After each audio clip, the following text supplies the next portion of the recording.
रीटा, तुम मुझे बता रही थी कि पाकिस्तानी कौम यौम दिफा क्यों मनाती है? मैम, सितंबर 1965 की जंग में हमारी कौम ने भारत के खिलाफ जिस जोश व जज्बे का मुजाहिरा किया था, उसकी याद मनाई जाती है। तो फिर 1971 में क्या हुआ था? उसकी याद बुलाई जाती है। जंगें मसाइल हल नहीं करती हैं, बल्कि और मसाइल पैदा करती हैं। कहते हैं कि 60 की दहाई में जंग से पहले पाकिस्तान मुआशी तौर पर बहुत मजबूत हो गया था। मेरा बस चले ना तो मैं पूरी दुनिया में असला बनाने पे पाबंदी लगा दूं। हुसन, तुम्हें मालूम है कि मजबूत दिफा ही दरअसल असल अमन की जमानत है। आपको किसी फौजी अफसर से मिलना चाहिए, ऐसे जो 65 की जंग में शरीक हुए हों। मैंने जो सोचा है वो बिल्कुल ठीक है। वो मैडम जी वो आ गए। ठीक है, उन्हें बहुत अदब और एहतराम से ड्राइंग रूम में लेकर आओ। मैं लेकर आता हूँ। क्यों जी, मेरे पे एतबार नहीं है? वो मैं अदब से ले आता हूँ, जब वो आ जाएंगे तो तुम एहतराम कर लेना। पाकिस्तान इस साल 8 अरब डॉलर्स का मकरूज हो गया है। गवर्नमेंट जिस हिसाब से हर साल कर्जे ले रही है, जब ये जाएगी तो कर्जा 28 अरब डॉलर्स तक पहुंच सकता है। जी अहमद जान, इस तरह हमें खुद कफालत की आदत पड़ जाएगी। क्या?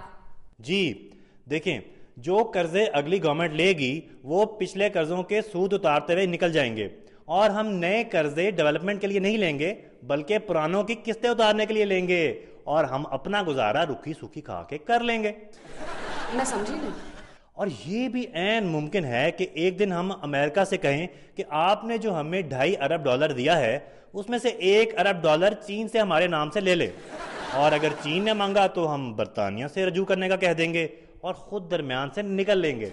और हो सकता है कि बाद में वो हमारे नाम के कर्जे मांगते और लेते देते रह जाए। कैसा?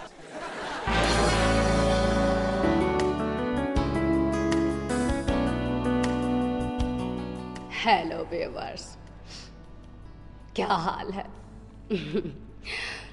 वैसे तो मुझे ये नहीं पूछना चाहिए, क्योंकि हम सबका हाल ब्रोक हो गया है। तशरीफ लाते हैं हमारे आज के कैंडिडेट। पता नहीं मैं उनका क्यों इतना अदब करती हूँ। वो इस काबिल भी हैं या कहीं सियासतदान ही ना हो। प्लीज आज के कैंडिडेट को बुलाइए, फर्स्ट वन को प्लीज। नाम निजाम नाजिम, उम्र इनके छोटे भाई का नाम है, तारीख पैदाइश अब तारीखी बात हो गई है, तारीख वफात अप्लाइड फॉर, पेशा पहले थाने के टाउट थे, फिर मजदूर काउंसलर की सीट पर नामजद हो गए। नामजद को लोग गौर से नहीं पढ़ते थे, इसलिए यूनियन काउंसिल के नाजिम का इलेक्शन लड़ा। उम्मीदवार इतने ज्यादा थे कि इनका दाव लग गया। जात मर्द जात, तो तशरीफ लाते हैं निजाम नाजिम। एक्सक्यूज मी, आप तशरीफ रखेंगे या खड़े खड़े ही इंटरव्यू करवाएंगे? इतनी देर खड़ा रहूंगा क्या? यहाँ चीनी की लाइन लगी हुई है। तशरीफ रखिए। आप मुझे पहली नजर में बिल्कुल नहीं भाए। वैसे आपकी भी पहली नजर फिल्म बीनों को भाई नहीं थी। आपकी दूसरी नजर कब आ रही है? कैसी बातें कर रहे हैं आप? आपको पता है कि शादी के बाद मर्द की जिम्मेदारियां बढ़ जाती हैं। आपको पता है कि औरतें इतनी लंबी और टेंशन से फ्री जिंदगी कैसे गुजारती हैं? आई डोंट नो, कैसे? क्योंकि उनकी कोई बीवी नहीं होती। क्या मतलब इस बात का? फिर आप मुझसे शादी क्यों करना चाहते हैं? देखिए जी, मैं एक यूनियन काउंसिल का नाज़िम हूँ। मुझे टेंशन सहने की आदत है। काउंसिलों की शिकायतें, लोगों की शिकायतें सुन सुन के मुझे लगता है कि अब मैं घर जाके अपनी बीवी की जली कटी बातें सुनने के काबिल हो चुका हूँ। आप मेरे लिए क्या कर सकते हैं? मैं जी आपसे शादी कर सकता हूँ। ये कोई छोटी बात है? वैसे भी आपका कद छोटा है।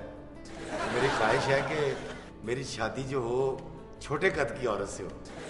एक्सक्यूज मी, क्या मतलब है आपका? देखिए जी, मुसीबत जितनी छोटी हो उतना ही बेहतर होता है। आपको पता है कि मेरा खर्चा कितना है? देखिए जी, हुकूमत हमें अक्टूबर में फारग कर देगी नाज़मी से, तो हम दोनों मिलजुल के कुछ कर लेंगे। ऑलराइट, ठीक है। तो व्यूअर्स, हम आज के दूसरे कैंडिडेट को बुलाते हैं। तशरीफ लाते हैं नाजिया साहिबा। हैं? औरतें भी आ रही हैं? यस। अस्सलाम वालेकुम। Hello. Oh my God. Viewers, आज के प्रोग्राम का वक्त खत्म हो गया है। अगले हफ्ते ये प्रोग्राम हम यहीं से शुरू करेंगे। तब तक के लिए लीरा को इजाजत दीजिए। Good bye. नून लीग के शिद्दत पसंद एमपीएज में रावलपिंडी के एक और एमपीए का इजाफा हो गया है। एमपीए मौसूफ ने कॉलेज के प्रोफेसर की पिटाई कर दी। नून लीग संजीदगी से अब अपने एमपीएज की नकलो हरकत पर पाबंदी लगाने का सोच रही है। जी, नकलो हरकत। नकल तो एक एमपीए करवा चुके हैं और हरकतें कौम के सामने ही हैं।